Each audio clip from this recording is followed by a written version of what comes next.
और भी other stative verbs होते हैं। तो अदर स्टेटिव वर्ब्स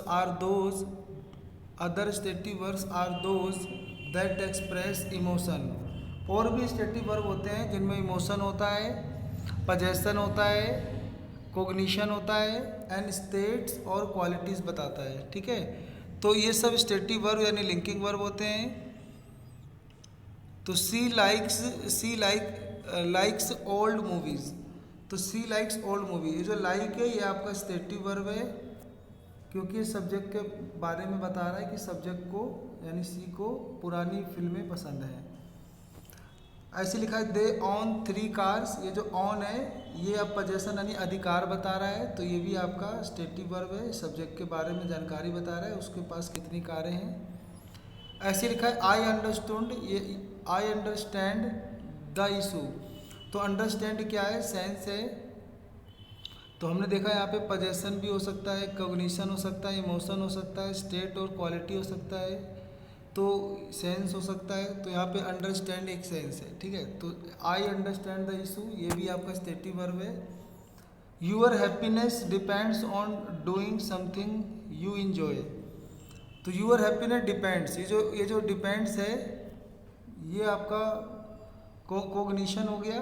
तो ये भी आपका स्टेटिव वर्ब है जो कि सब्जेक्ट के बारे में ही बता रहा है। इसके अलावा हमें पढ़ना है लाइट वर्ब्स। लाइट वर्ब्स क्या होते हैं, they do not carry unique meaning on their own but instead rely on another word or words that follow them to become meaningful. Common example include do, have and take. तो यानी light verb वो होते हैं they do not carry unique meaning, जिनका खुद का एक meaning तो नहीं होता है, खुद अपना मीनिंग इनका नहीं होता है, बल्कि इनका इस्तेमाल किया जाता है किसी दूसरे वर्ड को फॉलो करने के लिए और उसकी मीनिंग को क्लियर करने के लिए। तो इसके अंदर लाइट वर्ब में डू, हैव और टेक शामिल है। जैसे एग्जांपल के लिए कहा जा रहा है ये डू, तो डू आपका यहाँ पे लाइट वर्ब है। तो डू यूअर होमवर्क, तो यहाँ पे जो डू यूअर होमवर्क है, तो जो डू है ये लाइक वर्ब है, इसका यहाँ पे खुद मीनिंग नहीं निकल रहा है, बस ये ऑर्डर दे रहा है कि डू यूअर होमवर्क। ऐसे लिखा है why don't we have something to it. तो यहाँ पे जो हैव आ रहा है, हैव समथिंग, तो ये भी आपका लाइट वर्ब है, इनका कुछ मीनिंग नहीं निकल रहा है।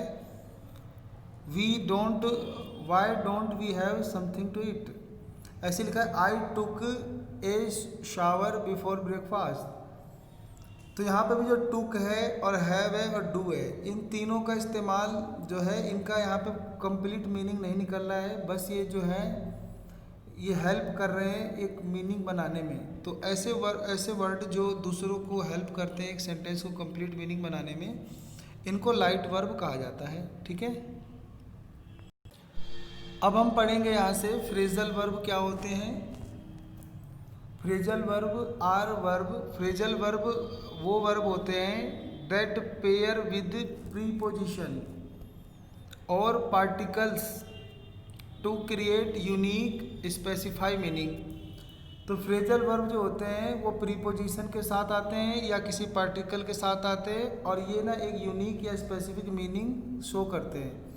यानी फ्रेजल वर्ब ऐसे वर्ब होते हैं जो वर्ब की जो मीनिंग होती है, मेन मीनिंग, उसकी मीनिंग चेंज हो जाती है जब उसके साथ कोई प्रीपोजिशन या कोई पार्टिकल्स जोड़ा जाता है। ठीक है,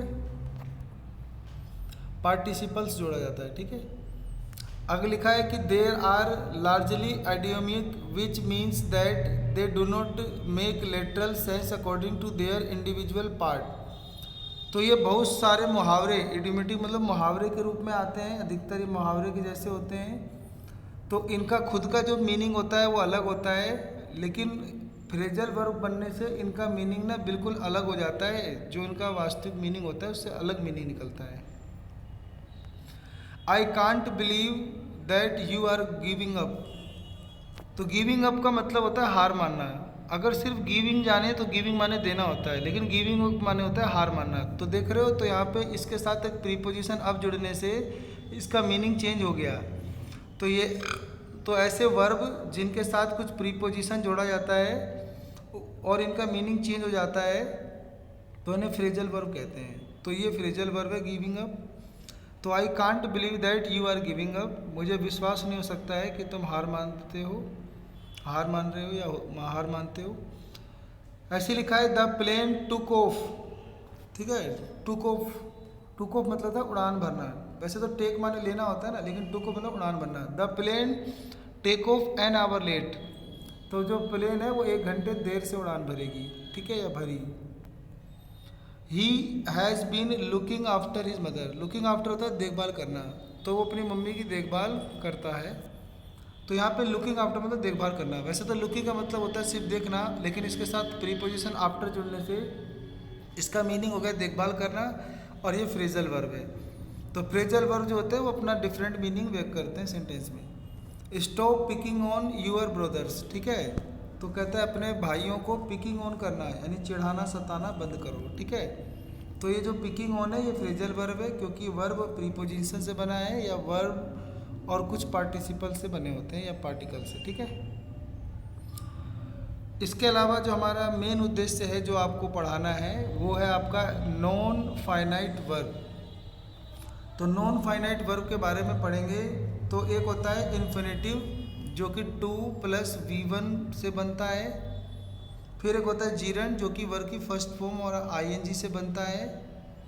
और पार्टिसिपल भी वही सेम वर्ब की फर्स्ट फॉर्म और ING से भी बनता है, तो प्रेजेंट पार्टिसिपल हो जाता है। और अगर वर्ब की थर्ड फॉर्म हो तो पास्ट पार्टिसिपल बन जाता है। तो इनके बारे में हम पढ़ेंगे डिटेल से, ठीक है। तो पहला शुरू करते हैं इन्फिनेटिव।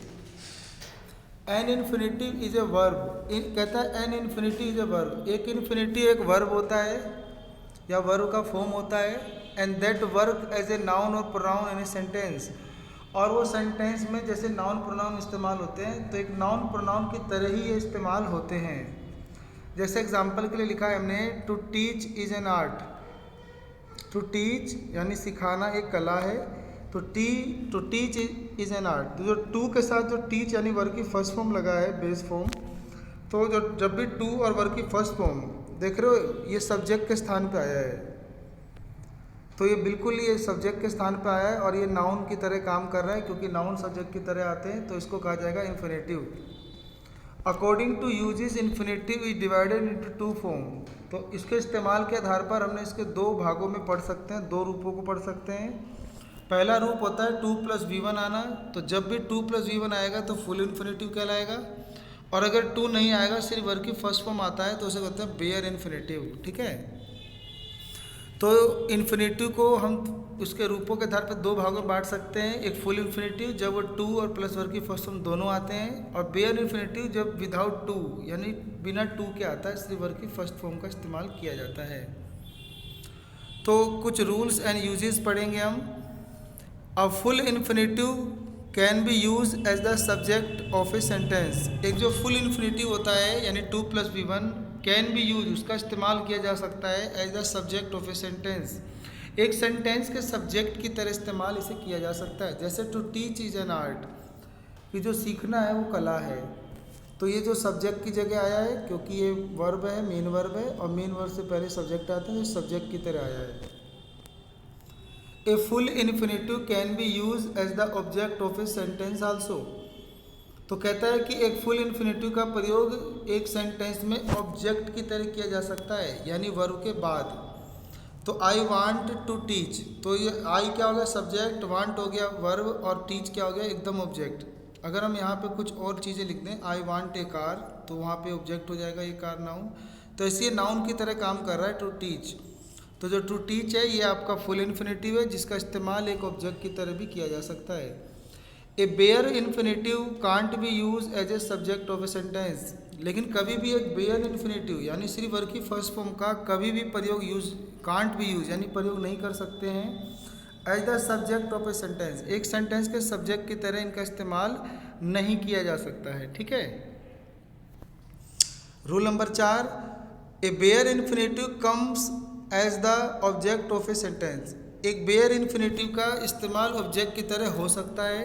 जैसे देखो ही मेड मी लाफ, तो लाफ क्या है आपका बेयर इन्फिनेटिव। ऐसे लिखा he made me A doctor, तो ये भी आपका क्या है बेयर इन्फिनेटिव। और इस बात का ध्यान रखना है कि ये जो मेड होता है ये कॉजेटिव वर्ब होते हैं, प्रेरणार्थक क्रिया। तो कॉजेटिव वर्ब के बाद एक इनडायरेक्ट ऑब्जेक्ट होता है और फिर एक डायरेक्ट ऑब्जेक्ट होता है, या दो इनडायरेक्ट ऑब्जेक्ट हो सकते हैं। तो उसमें जब इनडायरेक्ट ऑब्जेक्ट आता है तो बाद में जब दूसरा ऑब्जेक्ट आता है वो बेयर इन्फिनेटिव हो सकता है, ठीक है। इस बात का बिल्कुल ध्यान रखेंगे आप। पांचवा rule, an infinitive can't be change into plural form. कहता है एक इन्फिनेटिव को can't be change into plural form, एक इन्फिनेटिव का प्लूरल फॉर्म नहीं बनाया जा सकता। प्लूरल फॉर्म जानते हैं ना, जिसमें एस या ई एस जोड़कर प्लूरल बनाया जाता है, सिंगुलर प्लूरल। ऐसे ही लिखा है, देखो टू टीचीज, देखो टीच में ई एस जोड़ दिया है, ये गलत होता है। टू टीचीज इज एन आर्ट, ये गलत है। हम सिर्फ इसको सिंगुलर ही लिखते हैं, to teach is an art, ठीक है। यानी ये वर्ग की फर्स्ट फॉर्म में लिखते हैं, इसमें एस या ई एस जोड़ के प्लूरल बनाने या सिंगुलर बनाने की कोशिश नहीं करनी चाहिए। बस इसका ये जो बेस फॉर्म होता है यही आनी चाहिए, ठीक है। छठा रूल होता है कि an infinitive can't get article before itself. तो एक जो इन्फिनेटिव होता है उसके पहले आर्टिकल का प्रयोग नहीं किया जाता है। जैसे हमने यहाँ पे लिख दिया article the two walk is an exercise, तो ये गलत होता है। हमें लिखना चाहिए था सिर्फ to walk is an exercise, क्योंकि टू वॉल्क क्या है, इन्फिनेटिव, और इन्फिनेटिव के पहले आर्टिकल नहीं लगाना चाहिए, ये गलत होता है, ठीक है। Rule number 7, an infinitive can't be use just after a possessive form. कभी भी ना कह रहा है कि इन्फिनेटिव का इस्तेमाल नहीं करना चाहिए एक पजेसिव फॉर्म के बाद। तो जैसे लिखा है माई, ये माई क्या होता है, पजेसिव फॉर्म, यानी पजेसिव एडजेक्टिव होता है। इसके बाद हमें ना तुरंत इन्फिनेटिव नहीं लिखना चाहिए। तो लिखा है माई टू रन इज़ फास्ट, ये गलत है। टू रन इज़ फास्ट, तो ये भी आपका मतलब गलत है। ये माई रनिंग इज़ फास्ट, ये सही है, क्योंकि माई यानी पजेसिव के साथ हम यहाँ पे क्या यूज़ कर सकते हैं, जीरेंट फॉर्म में, आईएनजी फॉर्म में इसका इस्तेमाल कर सकते हैं। तो माई रनिंग इज़ फास्ट सही है, टू रन इज़ फास्ट गलत होता है, ठीक है। ये ना लिंकिंग वर्ब है, तो लिंकिंग वर्ब से पहले ये लिंकिंग वर्ब है, और ये इसकी सब्जेक्ट का ये एडवर्ब है, ठीक है। ये एडवर्ब है और ये आपका सब्जेक्ट की तरह इस्तेमाल हो रहा है। तो सब्जेक्ट की तरह जब आपको इस्तेमाल करना है और अधिकार बताना है, तो पोजीशन बताने के लिए आपको माई रनिंग लिखना होगा, ठीक है। माई रनिंग इज़ फास्ट, ये अपने रनिंग की बात कर रहा है, तो रन इज़ फास्ट नहीं बोलना चाहता वो, माई रनिंग इज़ फास्ट बोलना चाहता है। तो मीनिंग के आधार पर ये टू रन इज़ फास्ट गलत है, माई रनिंग इज़ फास्ट ठीक है, ठीक है। तो मिलते हैं अगली वीडियो में।